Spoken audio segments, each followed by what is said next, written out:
Hello, and welcome to another edition of Education is the Best Medicine. And thanks for watching. Today is a discussion around health providers and their issues in terms of access and healthcare disparities. I have two of my favorite people today that have considered to come on the program. Mr. Greg Grant, who's a physician's assistant like myself, and also Dr. Shute, who is a primary practicing physician. They're in the same practice together. And I learned something new today, is that Greg has been in practice longer than me.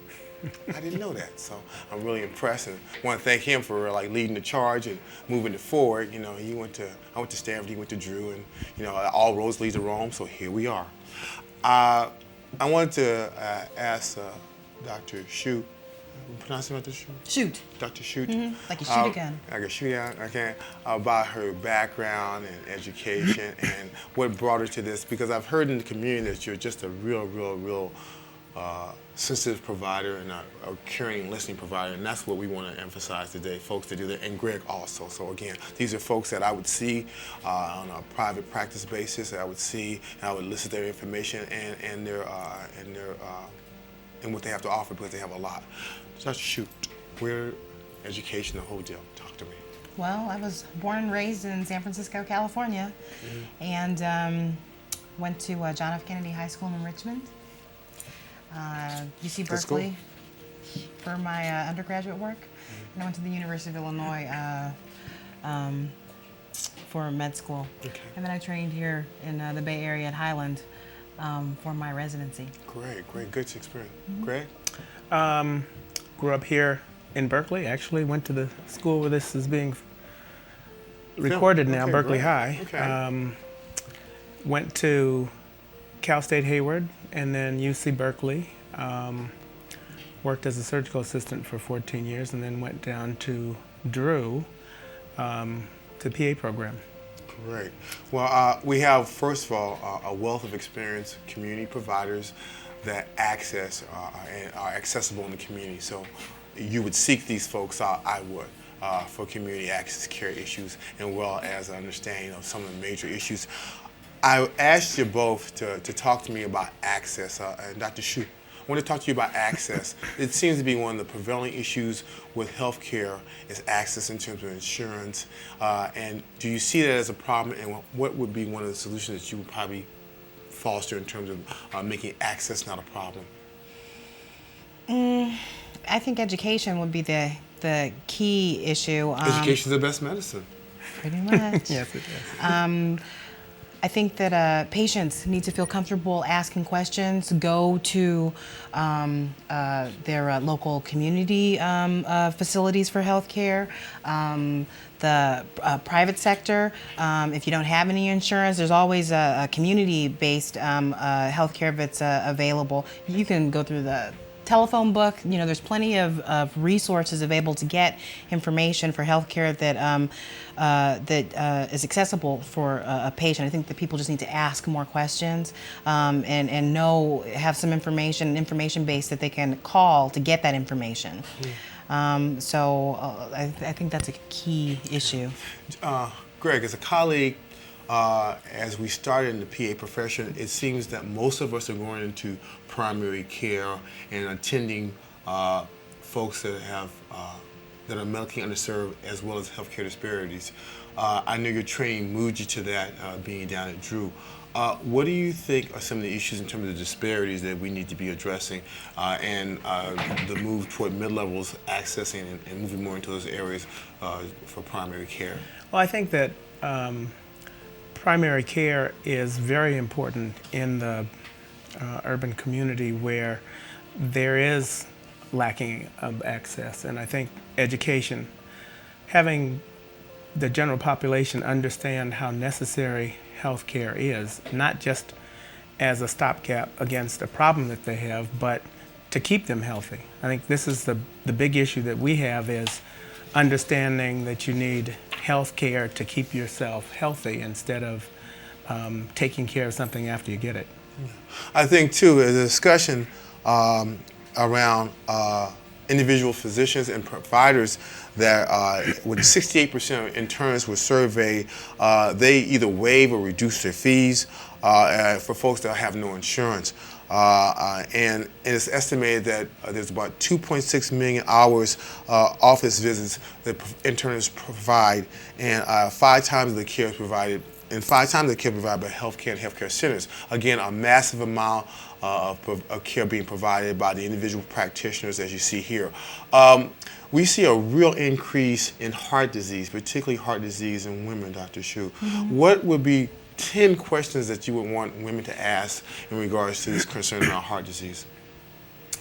Or 5, or 2, or 3, or 1.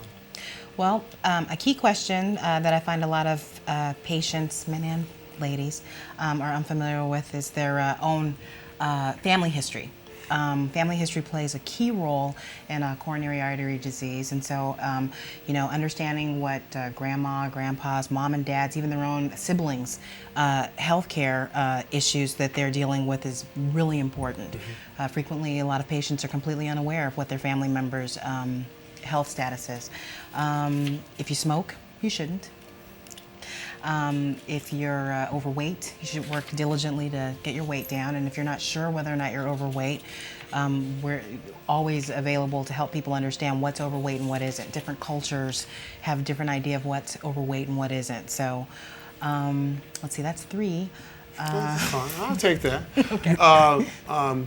Greg, we're finding that in a report of minority physicians, and I would expand this to minority providers, that obtaining referrals and specialist referrals are becoming increasingly tougher.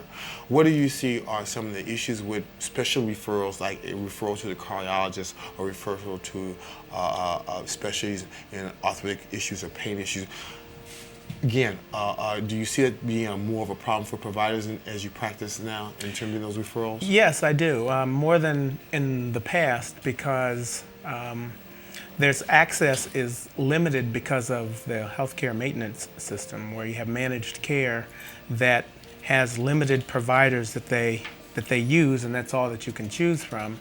And they are busy and booked up, and so you have a hard time getting access to specialty providers because of the healthcare system and the managed care aspect of our health system. So when we define managed care, we define a system by which referrals are done, by in fact how you access the very provider that you're seeing. And those systems are characteristically now, although showing great profit issues, seem to be lacking in primary care and access issues, and it's a concern for us. The recent homicide rate, Dr. Shute, in the African American community, particularly now that we've seen translated from Oakland to Bayview, Hunters Point in San Francisco. Still, we have issues with young men, murdering young men. In your discussions in the community, what are you seeing some of those major factors in terms of that murder rate, and how might we kind of address it? There's a lack of education with our young black men.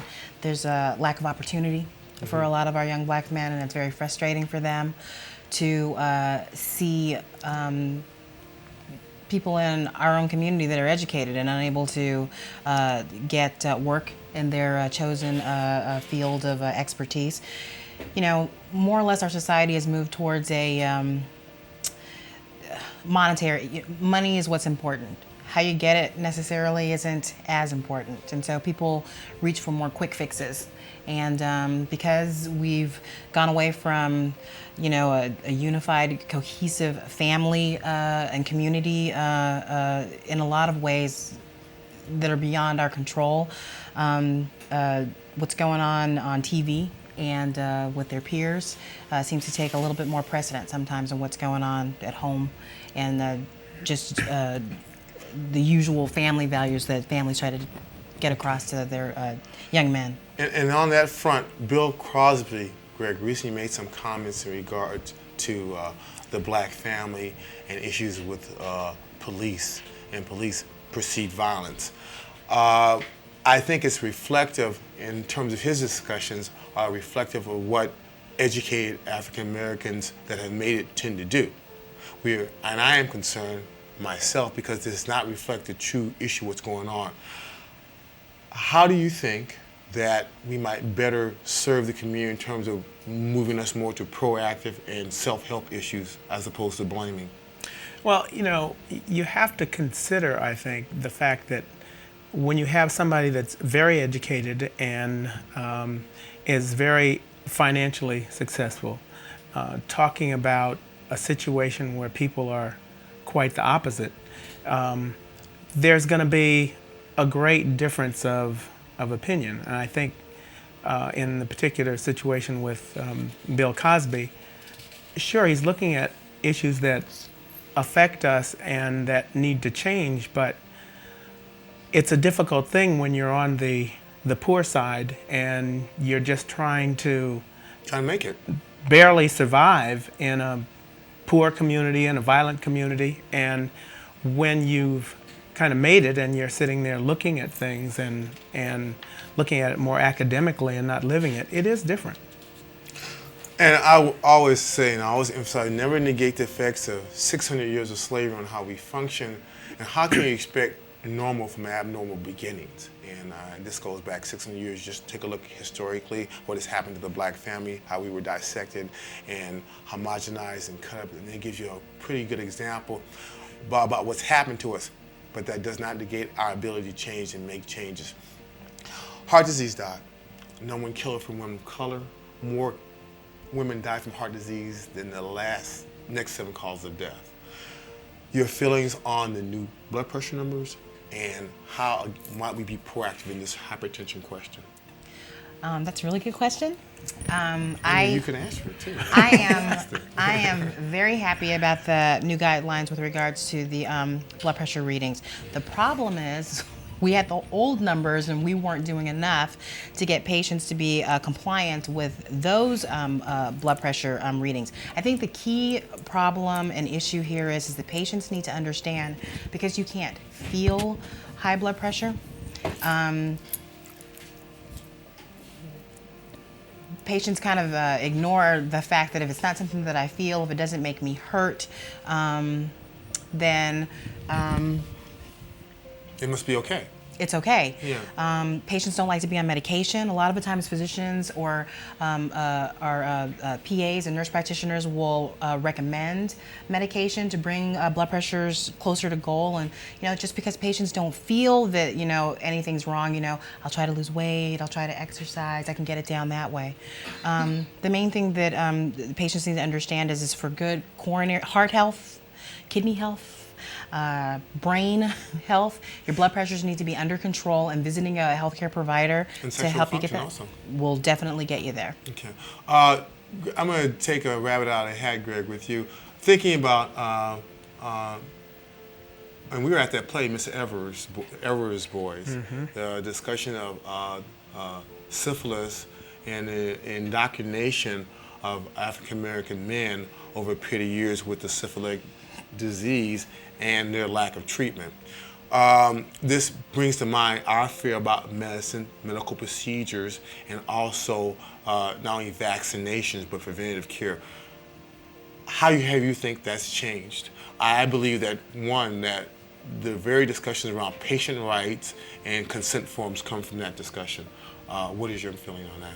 Well, I think that it has changed, not nearly enough, but I mean it is making a move in that direction in terms of there's a lot of information in the media that is giving wide information to the mass public in terms of television and radio. And fortunately, this is a media in which is viewed by much of the Bay Area and disenfranchised. I mean, television and radio is what everybody looks at. So I think it's good that you get information, and just like Dr. Shute said, I think education is the key for everything. And the more knowledge people have, the more understanding they have about things, and the better they are able to positively affect change. Well, the basis of food, clothing, and shelter from Maslow's principles, jobless rate at 11% in Oakland, probably even higher in some areas.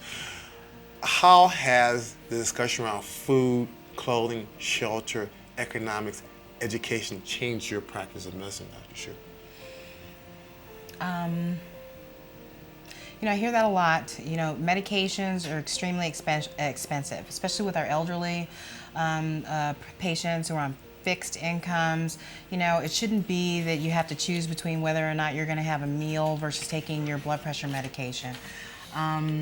It's a huge problem that I think that our government needs to make huge changes in order to make patients not have to worry about whether or not they can eat or pay their rent versus taking their medications. What about self-promoting lifestyles, Greg?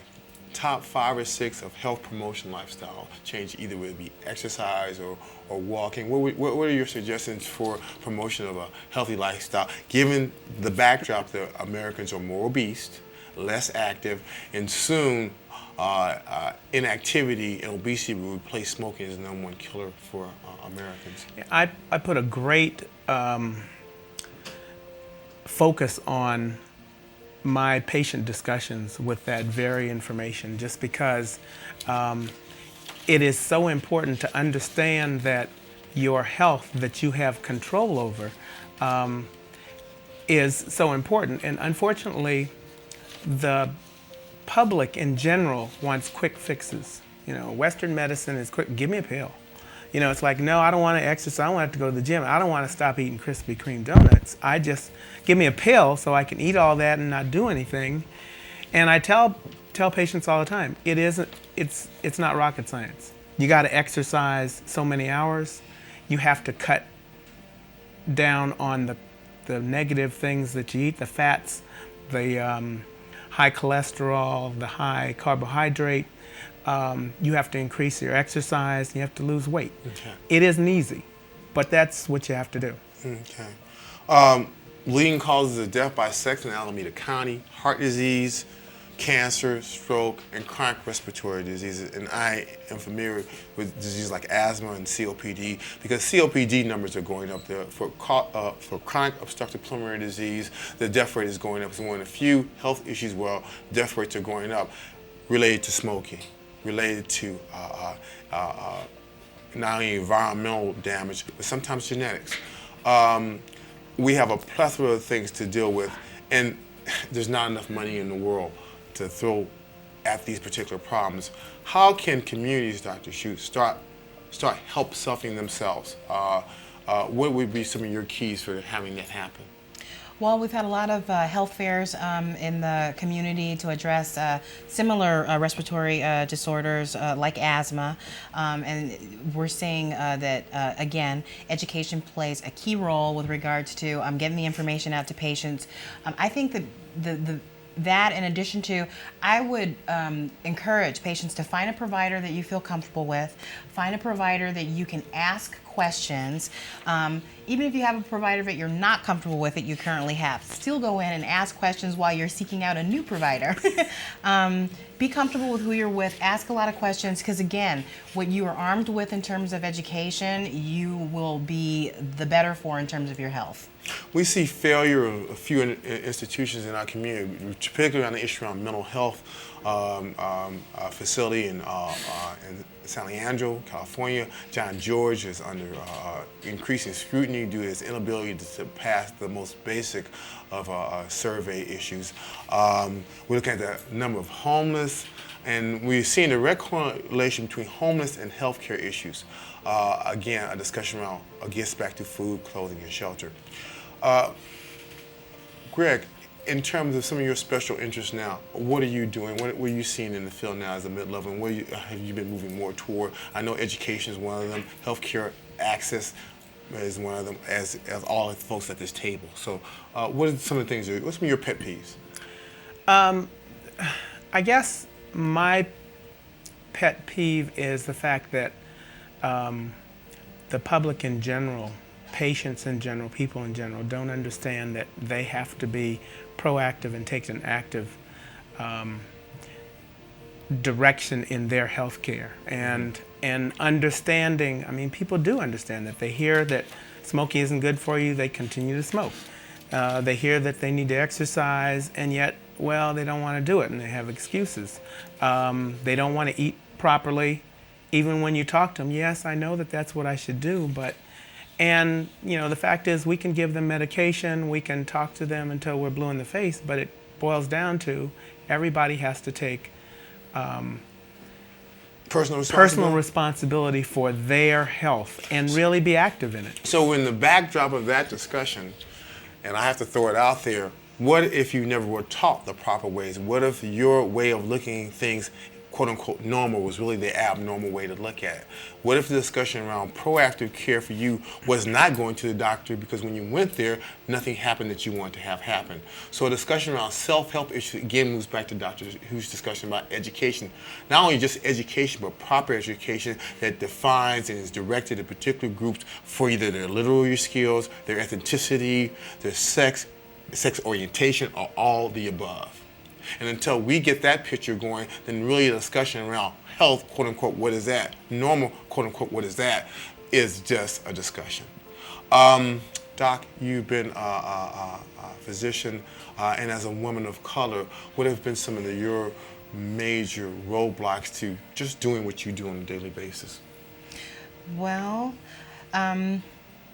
media can be our friend and our enemy at the same time. Okay. I think it's really a poor excuse for patients to come in and say that they haven't heard, that they need to have a colon screen by a certain age, breast cancer awareness, how smoking can affect your health, the importance of vaccinations and a checkup on a regular basis. I think the media does a really good job in terms of putting that out there, especially with the number of celebrities and how they have all of their medical issues out there for us to learn from. But at the same time, there's so much information, so much technology, so much research going on. Every little thing that gets reported in the news, patients get scared, and they're wondering whether or not that's applicable to what's going on with their own health care. So it's kind of a double-edged sword. So my pet peeve is every little thing that happens in healthcare that gets reported in the media that doesn't have a lot of substantial clinical information behind it. Exactly. It frightens a lot of patients and they don't know what to do with it. So that's pretty much, that's my big pet peeve about. As we start to move toward the close of the program, I want to again thank my guests for coming on, for separating themselves from their busy schedule and their busy practices to come. I think this has been a courting process for both of them for a minute, and because they're just so busy and they're just performing the business of the nation, which is the health care of us. And on the backdrop of that, a discussion of the nation's health. Many Americans are unaware of racial, ethnic, and health disparities. So a discussion about whether I get care has to be a discussion of whether I'm aware of this thing or not. Again, it moves back to education and what we should be accessing from, whether it's discussing personal issues from a provider standpoint or from getting the information through educational sources where we're quietly available, watching programs like this, thank you, and having guests like this on to listen and listen to these issues. This is the only way it's going to get better. This is the only way we're going to be able to discuss this. We're now reaching a point now where we're seeing a lot more use of genetic medicine, DNA issues, the use of the Genome Project. Do you see in this particular, in our lifetime, a helpful purpose to the Genome Project and mapping out genes for individuals, particularly with people of color, because there's been a problem with that and now they're doing it? Either one? I think that there will be some significant changes and very positive things that will come out of that. I think it's not going to happen in the next 5 years, but I think in the next 10, 20 years it's going to be significant. Okay. And it's going to change health and medicine as we know it now. We just hope that there's going to be good access for minorities. Okay. Doc? Absolutely. The genetic information with regards to healthcare issues, and especially in the minority populations, huge strides with regards to prevention and of a lot of healthcare problems, proactive, yeah. especially with the cancers, coronary artery disease, definitely. Okay, all right. We have about 2 minutes. Greg, I'm gonna let you do the final word. Doc, final word? Prevention is extremely important. Know what's going on in your community. Know what's going on in your schools. Get yourself a healthcare provider. Ask questions. Please ask questions. That's the main way to keep yourself healthy. Okay. Diet and exercise, keeping yourself healthy. Use healthcare as a prevention rather than going when there's a problem that is difficult to handle. Try to keep ourselves healthy. Stay healthy by diet, exercise, and making regular maintenance visits to your provider. A discussion of a community's health is a discussion around food, clothing, shelter, access, economics, education. We believe that education is the best medicine. That is the best way to a healthy lifestyle. Food choices, exercise, 3 to 4 days out of the week for at least a half hour. Diets that more consisting of fresh fruits and vegetables and reduction of red meat and meat products, and more of a move toward salmon, fresh salmon, as well as exercise and water are probably the best recipes we have. Talk to your provider, talk to them, ask questions, educate yourself, because in reality it's your health, it's your body, it's your welfare. But never negate the effects of 600 years of slavery on the prevention of that, and why we must now try to access care in the best way we know possible. I want to thank my guests, Greg Grant and Dr. Shute, for coming on today and giving light to a dark world. And as we move forward in this, we'll have them back on again. It's a series, and I hope they will consent to come on again. Both of them just got off the plane and just flew in here just to get this done. I want to appreciate them and thank them very much. Want to thank the Black United Fund and Dr. Woody Carter for his direction in the healthcare issues of the day. I want to thank Hal and all the folks back in the back here that make it so possible. Another Fish.